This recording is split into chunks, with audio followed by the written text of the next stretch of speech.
ஐஸ்வர்யா ராய் அணிந்த ஆடை சர்ச்சைக்குரிய கருத்து. பிரபல சமையல் கலை நிபுணர் மன்னிப்பு கோரினார்.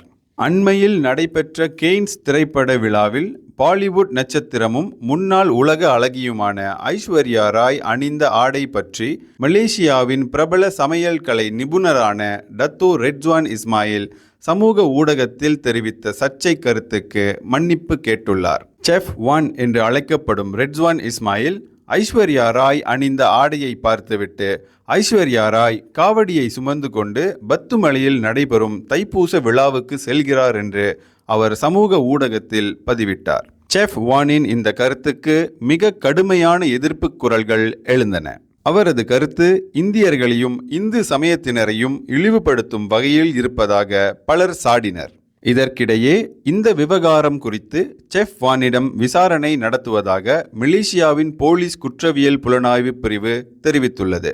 செஃப் வானுக்கு எதிராக காவல்துறையில் புகார் அளிக்கப்பட்டதை செந்தூல் மாவட்ட காவல்துறை தலைவர் துணை ஆணையர் ஹமாட் சுகார்னோ முகமட் ஷாரி உறுதி செய்தார்.